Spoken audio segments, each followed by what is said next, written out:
Episode 42 is in the books. Cool. We hit it off. We hit it off strong with this one. With a lot of philosophy at the end, just like the last ones. What else to talk about, Vish? Oscars. Oh, yeah, we talked about the Oscars. Yeah, get into the Boring Company's new vision. Airport tech. Yeah, facial recognition. Oh, spoiler alert. It's kind of like Minority Report. Yeah, if you've ever seen that movie. What was your favorite part of this episode, Vish? Favorite part? You're putting me on the spot right now. Yeah, I was just shoot it out there. Shoot it out there. Sure.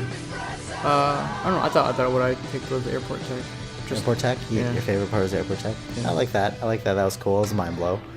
I liked the... Ooh, what did I like?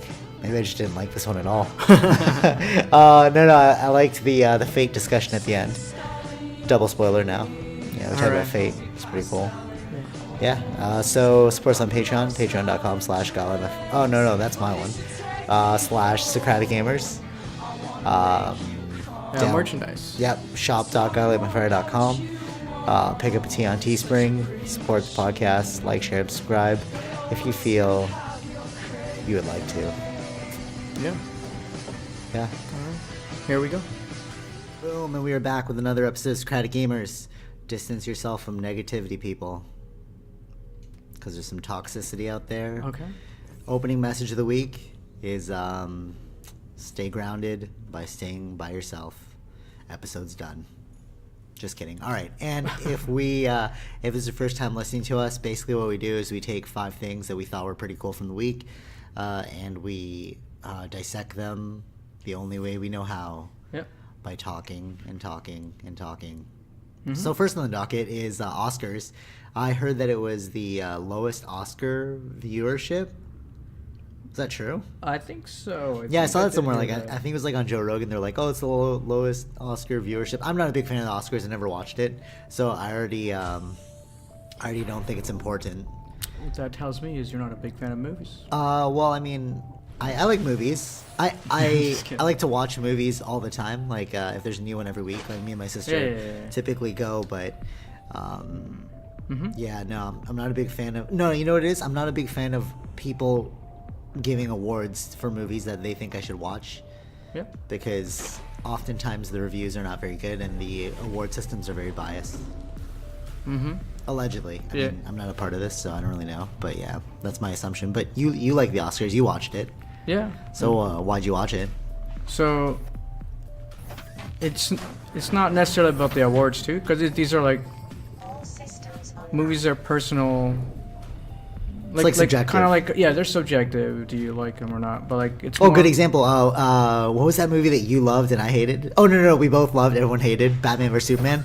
Yeah. Sick. I love that movie. It was so sick. It was like a really great. But then I started telling people I liked it, and they're like, "Oh, dude, like that movie's terrible." I'm like, "What are you talking about?" So yeah, it's mainly for me. It's more like, okay, what movies I may have missed to watch. Yeah. So it's just kind of like a recap. So I just go, oh, that movie. Or even if it wins an award, okay, I'll check it out and see what's like. Right. So it gives you a basis from which to distill all the other crappy movies. So it's like 200 movies came out this year. These 10 are the best ones to watch. And then you'll spend your time watching those. Yeah. I heard this thing, again, it was on the Joe Rogan Experience, and it was like, this is very insightful. It's like there's so many movies that get made. There's no possible chance of you watching them all because every year so many new movies come out. Yeah. Like you can never watch the entire history of movies, and it's only been around for like, let's say 60 years. Oh yeah. You know, all over the world too, business. Right? So. And like it's very hard to come up with new stories. That's why they keep revamping things and such. You know. Yeah, like the Disney ones. the Disney ones. But they do look cool though. I mean. The like revamp ones, the live action ones, yeah. Yeah, it's true. I really like the cartoons, though. Like, the cartoon versions, I think they still hold the test of time. Because they're animations, they're drawings, so it's like, you can accept it. Which is kind of weird, though, because, like, if you play a really old video game, you can't accept it.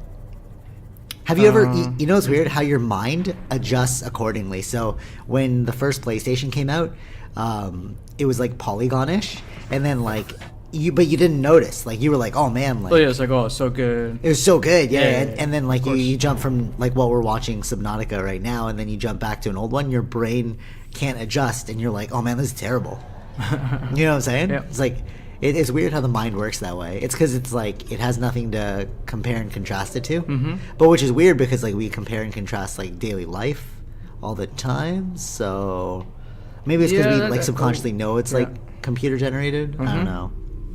know. Even for movies too, you'd notice that too, because some of the ones CG is just like, maybe 5 That's years true, down, yeah. you're like, oh, that movie that looks bad. But that's why I like the movies where they use like actual puppetry, like the original Star Wars. Mm-hmm. I think it's still pretty good. The lightsabers were terrible, but the actual movie itself, it's like I can accept this Right, it's right. like they use like actual sets. Another good example is Mortal Kombat, the very first Mortal Kombat. They didn't really rely heavily on.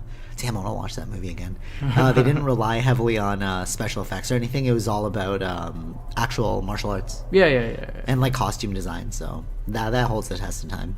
Yeah, I guess if you use less CG, it might last Yeah, a true. longer time. Yeah. So what are you looking forward to for the Oscars? So, Like now that you've seen the Oscar list, like what movies entice the one that won, I do want to watch Shape of Water. you? Okay. And It's you- shapeless, formless. Yeah. It's filmed in Toronto, which is kind of cool. Oh, I didn't know that. Yeah. It's filmed in Toronto. I think a lot of them are like Canadian actors or something. Uh-huh. Most of them. Yeah. So I just kind of like an interesting touch to it. Yeah. So I'll be like, oh, cool. Nice. I'll Well, watch what's the entire premise? it. Well, from the trailers, it's more like a person falls in love with a fish man. Okay. Like a weird creature. That's cool. Yeah. And then I think Non-gender she's like specific. she can't speak. She's like mute. Oh, that's cool. So there's like a lot of sign language and stuff. Oh, and they teach the fish sign language. I have no idea. Oh, okay. Well, I have there no you idea. go. I still gotta watch it. So Yeah. Well, you like those artsy movies. I don't actually like those artsy movies. Like Red Sparrow. I just saw it with my sister. I was like, damn, this is too heavy for me. Like, if anybody is out there who watched it, I would give it a 5 out of 5. okay. Although it got like a 6 out of 10. I give it like a 5 out of 5 because What? it was so. Oh, okay. 5 out of okay. 5. They got 6 out of 10. I Oh, like okay, my okay. scales in 5. I don't like 10s. It's too much for me. I just think 10s are a little bit easier to understand. All right, fine. It got 6 out of 10. I'm giving it a 10 out of 10. Okay. Because it was so like realistic and like Mm-hmm. it was just shot really well, but it was so like morbid. Mhm. Like it freaked me out, and I was like, I don't like this movie. Like I would never watch it again, but I see how it deserves. It should deserve a higher score. Okay. You know? Yeah. It's something I'm sure you would like because you like that drama stuff. If you liked Eastern Promises, it's along those lines, like very gritty. I see. And like realistic. Understood. Yeah. Yeah. Anything else that's enticing you for the Oscars? Well, I think I saw most of it except for the ones that were listed. Like What did you think of the Watcher? Get Out one? Get Out was there, but it only won for like original screenplay. Lame. Oh, what did you think about the actual Oscars themselves? Like, were they good? Like, should I have watched it as you were watching it? So yeah, I was doing when- other things. I was like, it's not my thing. I'm only caring about like who's winning. Like it's not necessarily like a big thing, but it's more like just give me the what you got. You already gave me who are the nominees. Now just give me like I don't like the music stuff. I Right. don't You like- just want the list. I just want the list. Yeah. So why watch it then? Why don't you just wait for the list to come out? Huh? Or you want to see like the speeches and But stuff? I'm not just watching it. I'm doing other things as it plays. Yeah, that's the sad part. You know, it's like, well, actually, I think the reason also the viewership is so low is like for the millennials who were like, I guess into the movies or something. But like, the thing is so long, right? the Oscars. Yeah, I don't think anyone's got time for that. Yeah, that's how Unlike many the hours olden is days. that? I think it was like 3 hours or something. Jesus, that's like a Lord of the Rings epic. Yeah, you're just Like a sitting there movie watching the unto Oscars. People get awards and sing their Yeah, it's kind of boring. speeches and stuff. Yeah, I see how it doesn't work. Oh, it won't work for others. And it's funny that you said like you were doing other things with our new tech society. If you can like hook up multiple screens or like have like an iPad and a phone and stuff, you do like multiple things at once. And it's like, even though you're watching it, like even though you get viewership, like Yeah. what level of viewership? Are they fully engaged or are they like half engaged or are they just leaving it on the background? Uh-huh. Is it white noise? You know what I mean? Right. Like, even though like Joe Rogan podcasts are like 3 hours, I don't like sit there and watch the full 3 hours. I leave it playing as I'm doing other things. Yeah. You know. I think that's what today's generation is all about, or the time of today. Consume, time of now, consume as much as you can. Yeah, and any other ones? I can't think of. It's mainly the top, the what do you call it? Best picture. Oh, so you just waited for the best picture. Like I've heard some good news about. I didn't hear it myself, but someone else was telling me. What was it called? 3 Billboards or something like that. Title of the movie. People were saying it's good. Oh yeah, I wanted to see that with my sister, but she didn't want to see it. What? I have no idea what this is about. No idea what this is about. Okay. Well, I saw the premise was like she creates billboards because somebody, like her daughter, died or something. Oh, okay. So she puts like 3 billboards to like promote it or something, and then the town's getting upset at her because they want her to take it down. Okay. Something like that. Yeah. All right. So yeah, I don't know much. I just heard it, so I gotta eventually check it out. Cool. Yeah. Well, speaking of movies, Black Panther just crossed the 1 billion mark worldwide. Oh yeah, it's pretty impressive. I know it sounds like a big number. You're like, whoa, $1 billion. Like at today's time, there's a lot of movies that reach $1 billion. Yeah, that's true. Yeah, true. So like, so I was doing a little bit of research, and those are the movies that don't win awards. Yeah, which is kind of funny. They make a lot of money, but it's like, I think that's why I don't watch the Academy Awards. But I think I think it's like a lot of the choices. Like sometimes you can kind of tell. It's like, okay, what's happening in society now? Yeah. And what was the movie talking about? And a lot of them are like indies too, like not a lot of budget.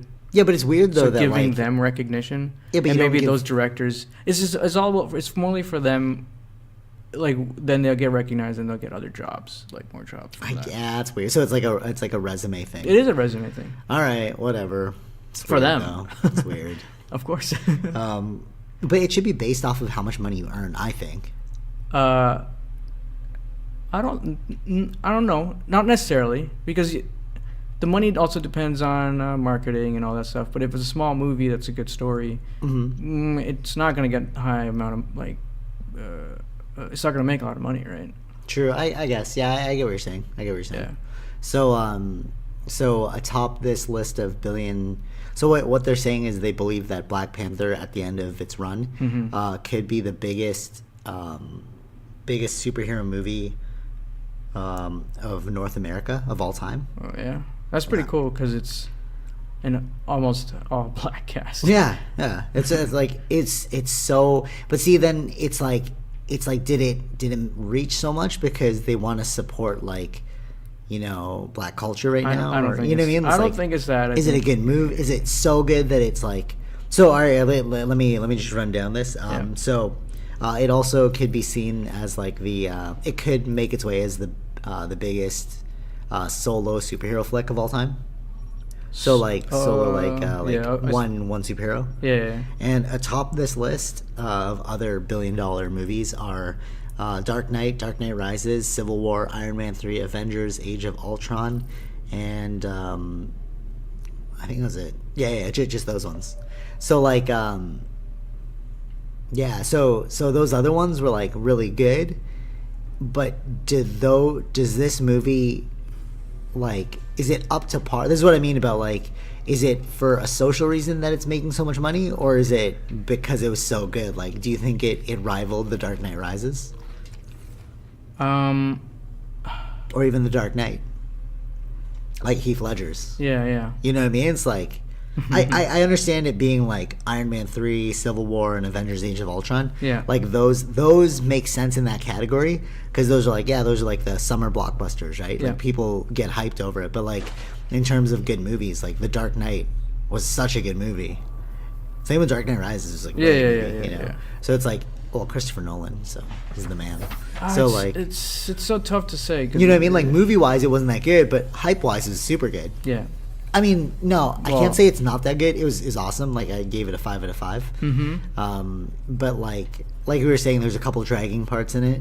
Yeah. So that's why I feel like it has like a social backing to it. I think so, probably. You know what I mean? Like it's like people want to like promote this movie because it's like empowerment. Could be, but I liked it though, like the story itself. You know. I don't know. It's sort of like Wonder to- Woman. When Wonder Woman came out, like everyone was promoting it because of women empowered, but then I watched the movie. I was like, it's okay. It's not that good. Right. People are like, oh yeah, it's so good. If you don't like it, you're like a sexist. You know, like no, not really. Just it's not that great. You know, am I a racist for not like? Although I gave Black Panther 5 out of 5. Yeah. You were saying like a quick side note in that movie. Hanuman? Oh right, yeah. I forgot. Yeah, I looked this up. Like when we were watching it, they used a phrase,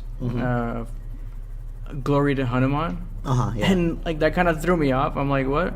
Because Hanuman's a monkey god in Hinduism, and actually, interesting side note. If you go down Finch, if you like drive towards Richmond Hill, you know the Silver City, the movie theater? Yeah. Right the before that, temple there's there? a giant Hanuman statue. Yeah. You saw it? You've seen it? Well, I go by that all the time. Oh shoot! It's funny because like when we talk about Hanuman, it's weird how your mind works. It's like not until it's time to go to the dentist do you realize that there's so many dentist shops around you. You know what I mean? So like when I saw the Hanuman thing, I was like, oh, Hanuman. Yeah. But that's like a huge one there only too. because we were just talking about it. Yeah, you know? yeah, I pass yeah. by it all the time. I never noticed it once. You know. Sorry. Continue. Yeah. So, so they used the phrase, and then I was like kind of thrown off. Like, well, I don't know if there was any like African culture that has that. That's what I was thinking. Mm-hmm. And then I looked it up the other day, and then it has to do with the word that was actually used. So the tribe follows like a gorilla god, and that his name is Man Ape.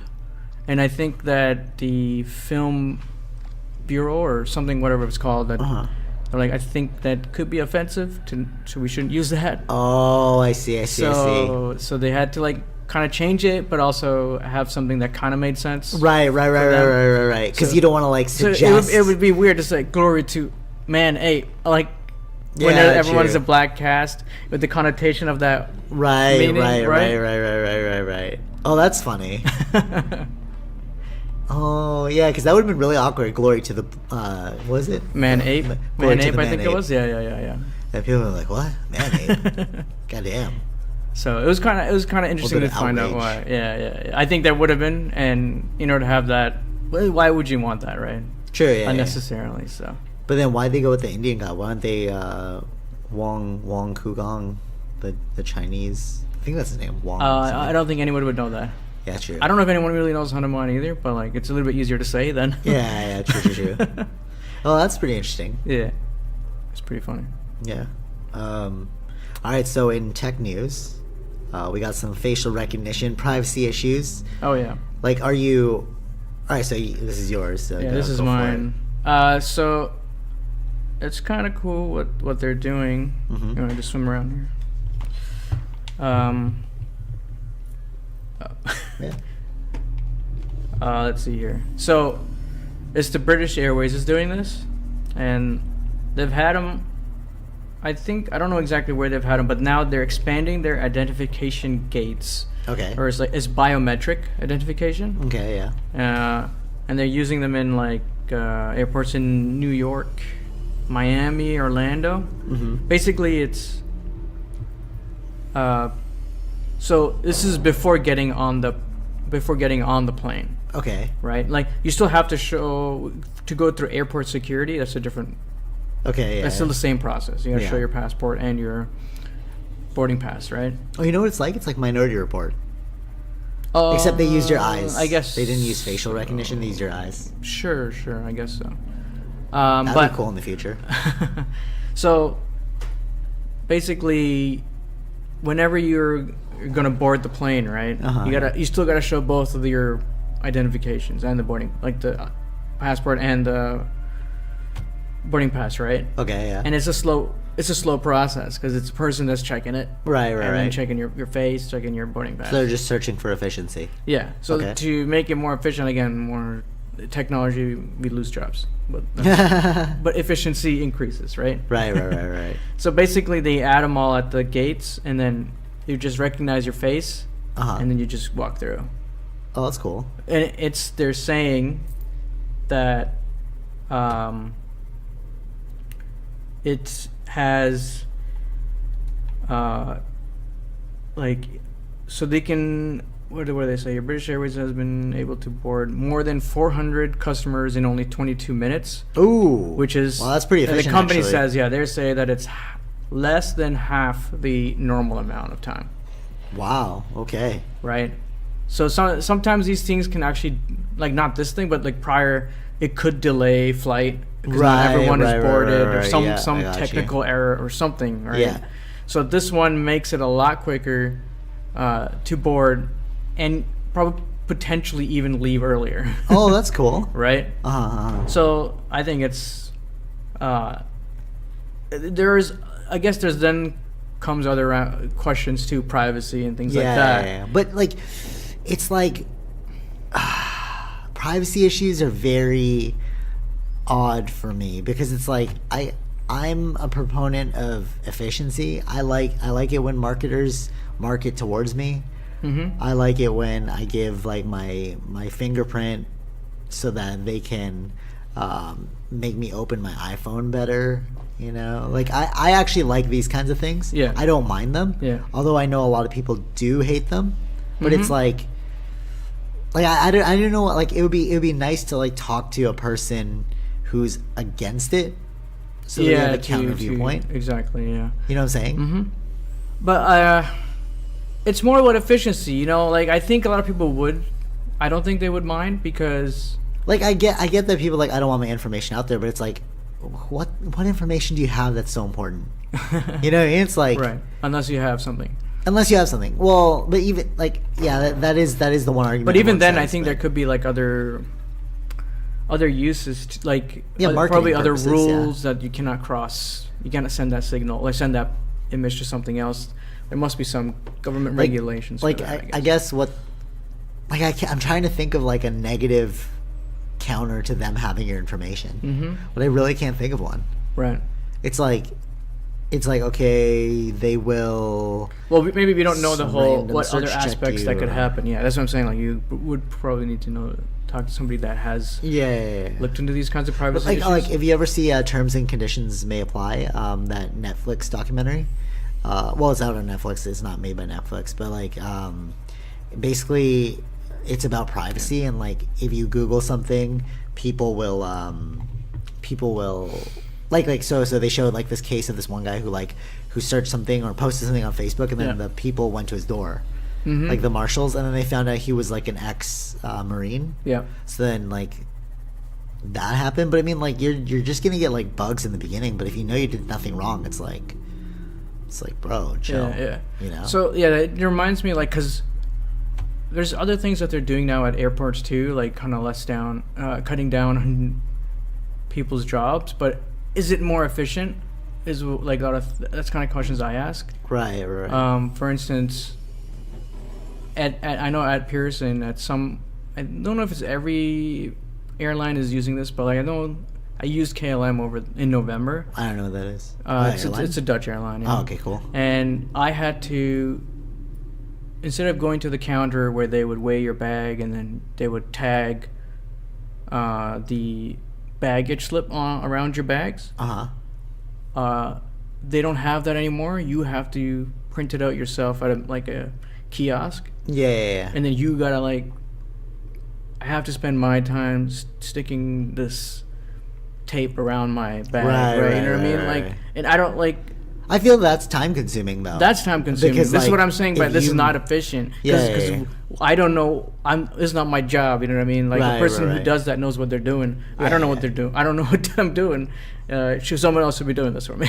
True. Yeah, I get what you're saying. Or like an efficiency where maybe the computer does it itself. Yeah, right. If you do that, that's fine. Like I don't want to do any of this kind of aspect. Like that's why I like the facial one where I don't have to do anything. It's just automatically scanning my face. All right, you're the right person. I kind of feel like we're in the hiccup stage for like efficiency. We're trying everything we can to like make it more efficient, but like there's gonna be some bumps in the road. It's like whatever, you know. Like will that passport thing they were talking about, like not passport, the thing you were saying, the printing out. Oh right, will that last? Who knows? Or whatever it's called. Yeah, I don't know. But like I feel like we just gotta give it some time. That's all it really is. Yeah, I hope we learn from that. I don't want to do that. And we're gonna have some mistakes along the way. It's Yeah. like whatever. But speaking of mistakes, which we don't want to have, is so Elon Musk's Hyperloop is now. Yeah, I saw something on the Yeah, social medias. Yeah, he posted like a video, Mhm. and what they're saying, like I was checking out some articles, they're switching the vision from like for the Hyperloop to make it more about urban transit. So basically, if you watch the video, I see. they go underground, then they shoot the people underground through tunnels, and then they come up outside. Mhm. That would be a mistake you do not want to hiccup for, because people can die. That's not cool. Like the efficiency thing's like one thing, but like this one's pretty intense. But yeah, like would you feel comfortable like using that system? I mean, like we talked about this before, like the rocket travel. Yeah. Making things a lot faster, like Elon Musk Uh-huh. is using those. What are the rockets called? Reverse hybrids? Reverse? No, I don't know. The BFR you're talking about? Yeah, The one going like for travel? Yeah. Yeah. So like he created like a reverse thruster rockets to make it land, and they're planning to make those things used for travel. Yeah. Like Mhm. you know, so like I was saying that I wouldn't trust it, at least in the beginning. You know, Mhm. but it's sort of like airplanes. Like you were right when you're bringing that up before. It's like airplanes nobody trusted in the beginning until people started using it all the time. Yeah. But I wouldn't want to be one of the first test pilots. You know what I mean? I wonder what it'll look like going underground and stuff. Maybe it'll be like the subway, you know? Probably just, we're only in concept phase, right? Right. Still- How's the Boring Company doing though? They're the one that's doing that, right? The one you're talking about. Yeah, They're the one that. But they're drilling. switching from because they wanted to create that transit to connect. The Hyperloop. Yeah, the Hyperloop. I thought that's what they're doing. Yeah, well, yeah, I guess so. But the article I was seeing is that they're switching the vision from like that international travel to urban transit. Oh, you mean the international travel? Remember you're saying like we can go from they want to make it go from like Toronto to Oh, you mean in the underground? yeah Yeah, like That's what I'm talking you about. mean like nationwide versus. yeah, that's what I meant. Yeah. Okay. Yeah. Okay. Yeah. So, like, no, I shooting mean super it's- far. I understand. Yeah. They're. Oh, so it's not countrywide, nationwide. So it's within the nation. Yeah. Oh, okay. I Yeah. thought that was the original vision, I think. Yeah, but then So I saw now they're like, doing. switching So the I vision. understand. You gotta take. I think probably one step at a time. You know, Yeah, for first sure. Actually, do yeah. The local. and What then- was the Toronto one? It's like Toronto to Montreal. I don't know. Maybe. They're trying to connect something. I think it was Toronto and Montreal, but that's like a typical like 6-hour drive. Mhm. But they want to make it like 40 minutes or something like Right. that, using the Hyperloop. Yeah. But I guess you're right. That's a bit too far of a distance Mm-hmm. at present because you're crossing provinces. So they're shooting to more like scalable. I think you got to start somewhere, and I think the Yeah, for sure. scalable is where kind of need to do. Yeah, I first. wouldn't mind it. I mean, Yeah. as long as I'm not the first one to jump on it. Right. You know? But I could see that as in the future being like a effective means for travel. It's just like the subway. It's like Mhm. people back then were like, "Oh, what do I? Like, I don't trust the subway." I mean, Now we use it all the happened time. even for everything. I remember like watching these old period pieces, like Mm-hmm. telephones. This is really weird to have. We shouldn't have this. Oh, really? Eh? yeah. Oh, that's weird. It's I just didn't know it's like that. Oh yeah, it was like that. You could probably even having electricity, the wires in your house. Your house will. Burn and Burn, yeah, or, that's like, true. I didn't think about that. explode. Yeah, Yeah, true, yeah, true. of course. Yeah, we're all resistant to new technology until we become dependent on new technology. Yeah. That's why if you understand that kind of, the facts of that, that's why I don't mind. It's funny because like saying this high technology course before. Actually, it's side note. They were saying that the future will be like Minority Report. Mm-hmm. The way they advertise to us will be like that with augmented reality and stuff. Yeah. Like we'll all each see different like advertising geared specifically towards us. Mm-hmm. That's kind of cool. But also in that course, they're talking about how like a big hindrance to new technology is education. So it's like you have to tell people why it's important and why they need it. Yeah, you know what I mean? So it's like. But it's that like makes what we're sense saying for with any the fire. product, though, right? You gotta sell your product. No, it depends on the product. Cause like clothing. Well, you're right on a minute scale, like why you need it. But like the education level on like clothing, like apparel, is different than new technology. Right. Right, because it's like, well, it's clothing, branded, doesn't matter, looks cool, feels good, right? Yeah. The education is not that important. But like for like an iPhone, people are like, well, why do I need a touchscreen if I have a camera and a phone? You know, why do I need one as opposed to two? Yeah. You know, then that's why education is very important for high tech. Yeah. Okay. Yeah. But it just like falls in line with what we're talking about. Like the assumption is like when electricity was first brought out, people are like, "Oh no, my house will burn down" or some shit. You know, like 'cause of the wires. Yeah. So just like the Hyperloop. Yeah. I'm like worried about it. Yeah. Of course. I mean, it's probably not. It's natural to worry about it. Well, yeah. Until we become dependent on Yeah. it. Yeah. Yeah. Cool. So philosophical quandary of the week.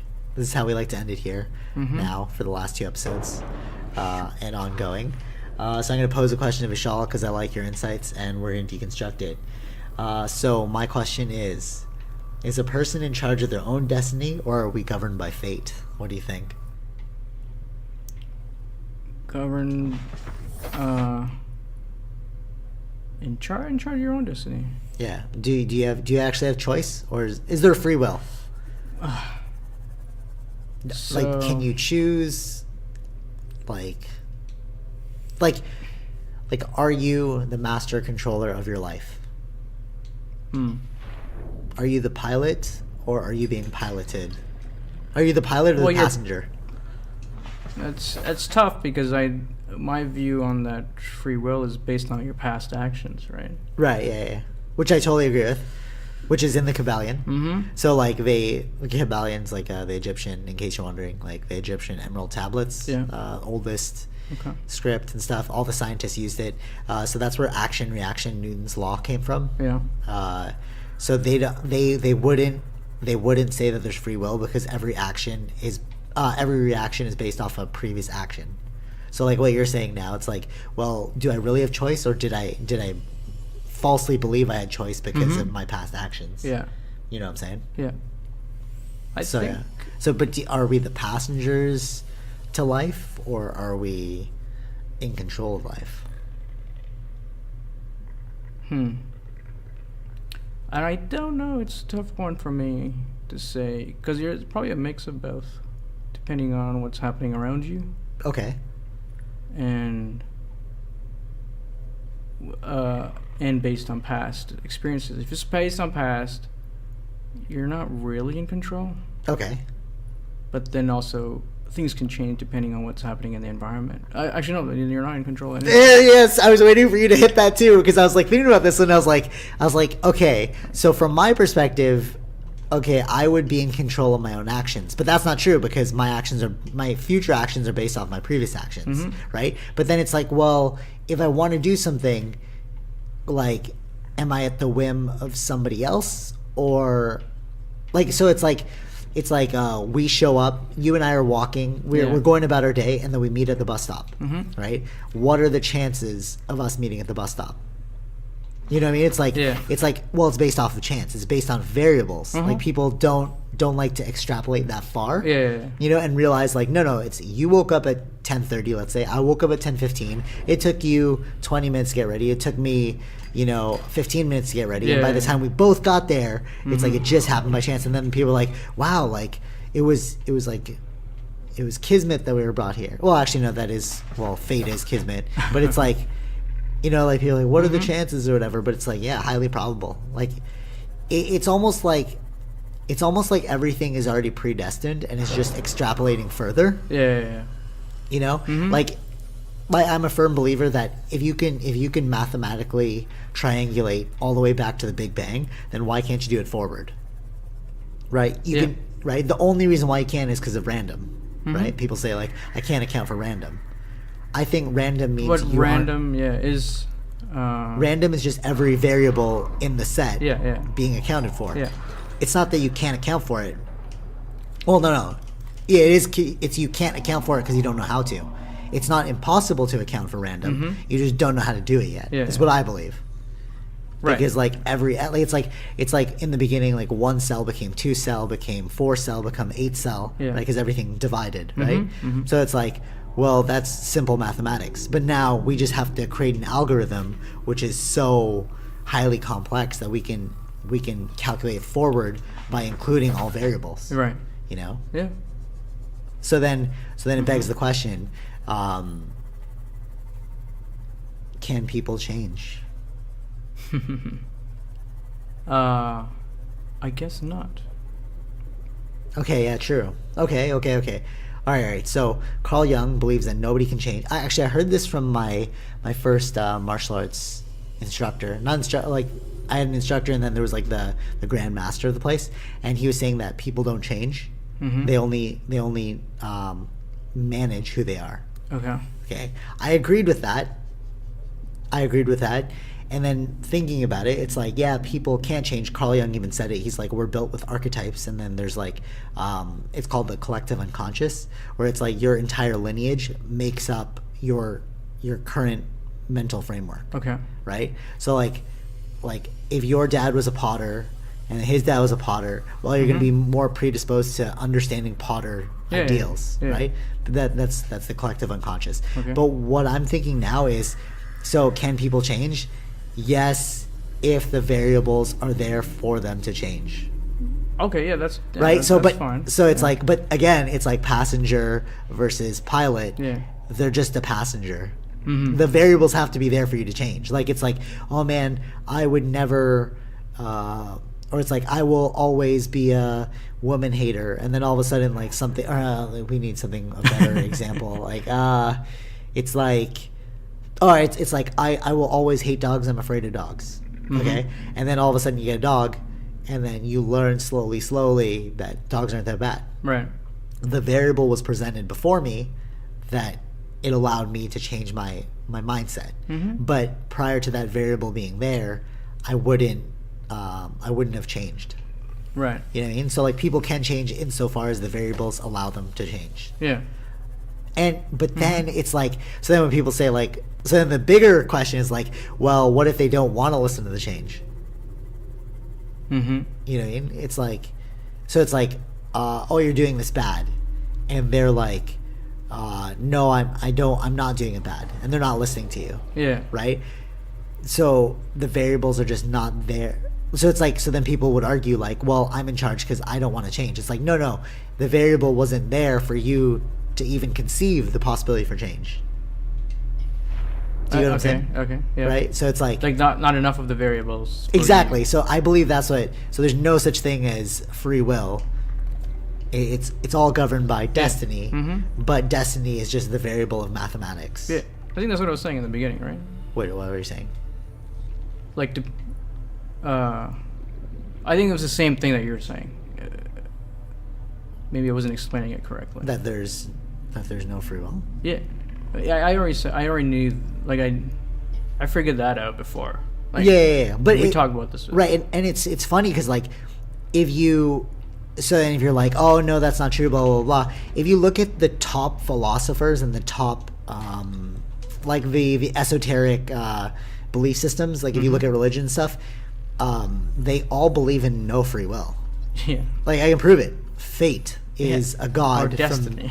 That's another god. So these words that we created, people are like, oh, like those are just words. No. If you actually look at the origin, I think it's called etymology. When you look at the origin of a word, I hope it's called so I can sound smart.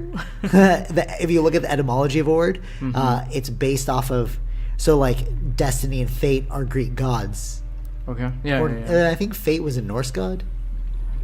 I don't know, but it was. Remember gargoyles when you were children? Yeah, that's where I heard of Fate, the Sisters of Fate. Okay. Right. So it's like, if all these things believe in these things, you have to think like, how come they believe these things? They probably came to the same conclusion as us. Well, it's action reaction. Like, one thing leads to another. Right. You know. Yeah, it just makes the most common sense. Like, I don't like. If the variables are there, it will change, but it was already predisposed to change. Yeah. But if If the variables aren't there, then you're never going to change. Mm-hmm. You know, and it's like what level of variable will constitute making you change.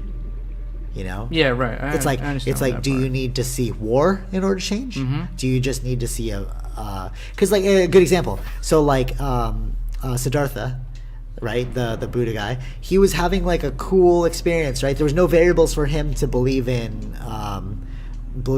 the redemption from suffering, right? Right. Until he saw a sick person, Yeah. and that caused him to be like, oh man, there's suffering, I need to alleviate this, right? But that was his threshold. That was his like threshold variable. Yeah. Right?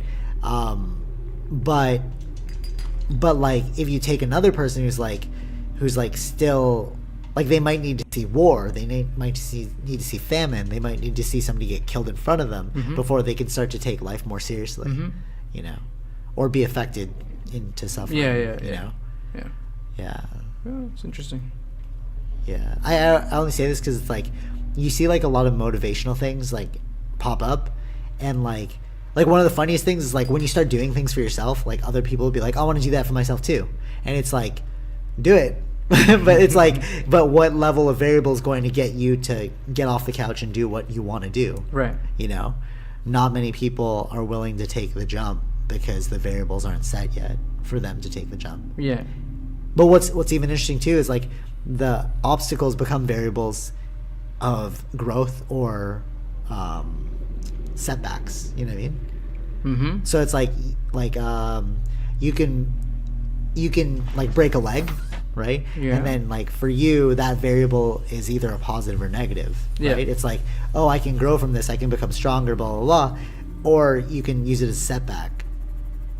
You Right. know? Yeah. And just ruin your whole life.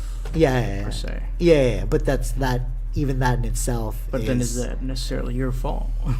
No, it's your what level of variable do you need in order to change? Mm-hmm. You know. I don't know. Any other counter arguments against free will or for free will? Well, I can't. I know, but like, you know, I think we devil's already, advocate. Yeah. Like, is there? Because I've been thinking about this one a lot. I'm like, a lot of people are all about like free will and like I have the power to change myself. You do within the even in the book Outliers, right? So Outliers, Malcolm Gladwell, they talk about special people, and then people are like, oh, they're so amazing. And he said like, yeah, they had the talent, but it was the environment. It had nothing to do with the person. Yeah. Right. Yeah. The environment's what shapes you. Mm-hmm. You know.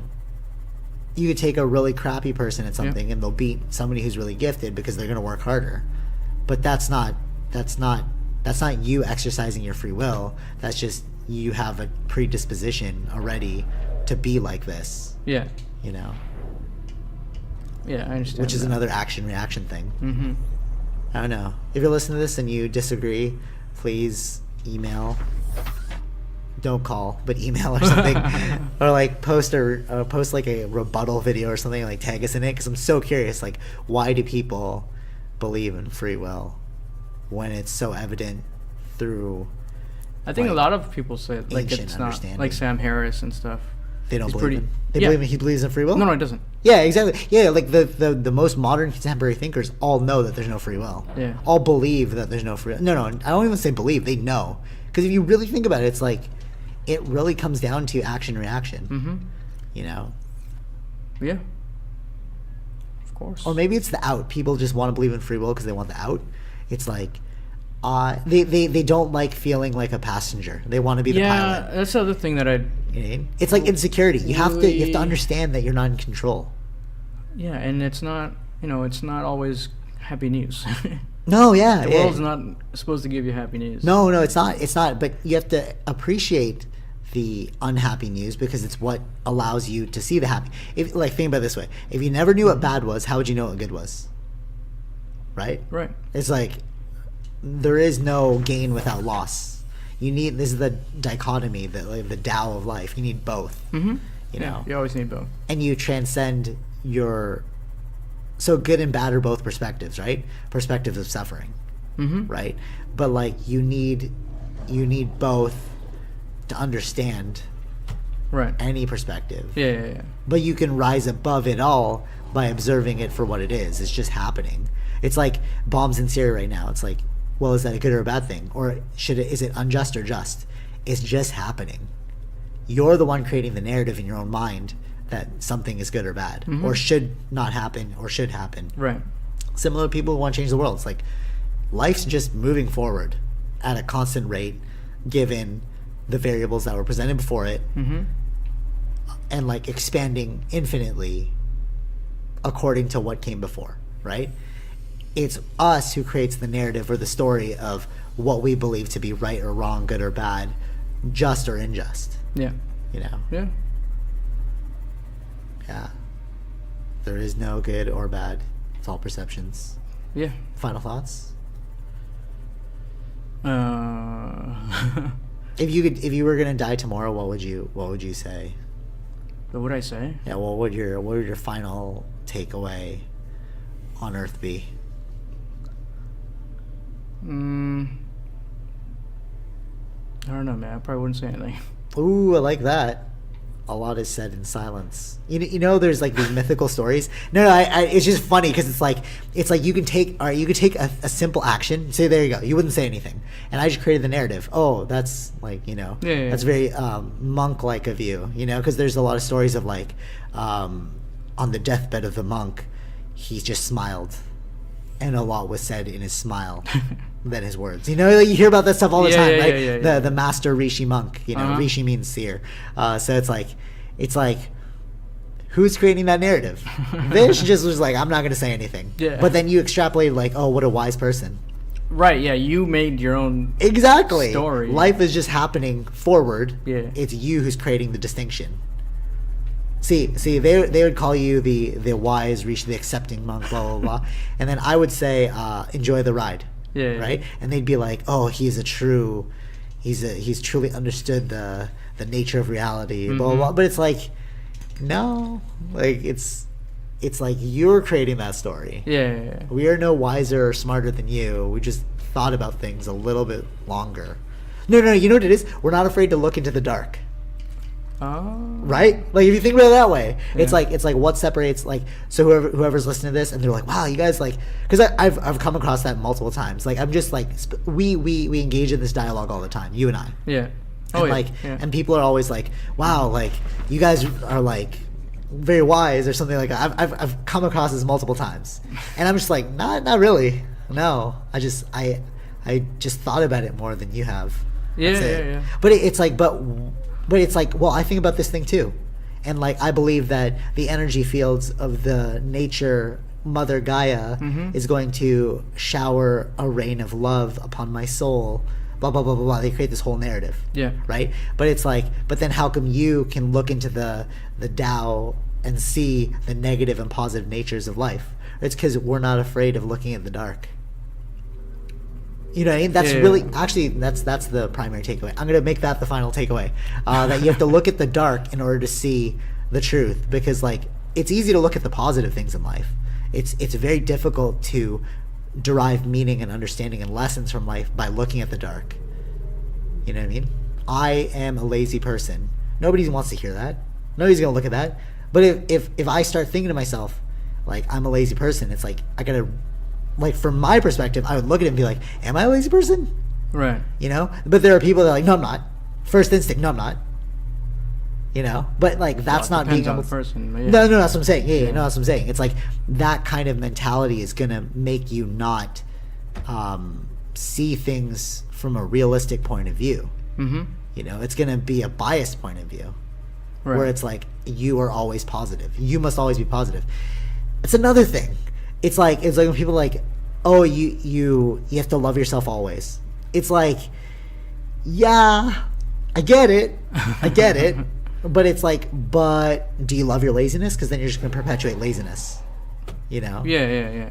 But you should love yourself enough to not be lazy. Well, that's kind of like it's like a loophole in saying that. You know, it's right. like, so you're getting me to do a positive by ignoring the negative. Mm-hmm. You know what I mean? It's like, you should love yourself enough to not think that you're lazy. Okay, so I'm just band-aiding the solution. I'm not actually looking at the dark. No, dude, you're lazy. You know what I mean? Like, look at your laziness and then face it. Right. You know? And then if you can move forward accordingly, that's where real growth comes from. Mm-hmm. It's not from blindly telling yourself like positive affirmations. Yeah, that doesn't do anything. Yeah, You're just preaching to the choir.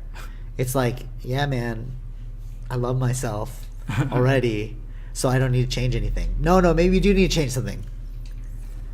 You know? Yeah. Yeah. All right. Take that away. Until next time. Don't be afraid of the dark. Yeah. I've got nothing else to say. All right. All right. Cool. So next week we are gonna watch. Hopefully we get to watch Tomb Raider. We Yeah. might do a recap of that. If we don't watch it, then we'll do another one of these podcasts. But if we watch Tomb Raider, we're definitely gonna make that weekly roundup about that. Yeah. Review. Yeah. So stay tuned. Oh, no, that's all I got. So you got All right, take it easy. easy. Bye-bye. Peasy.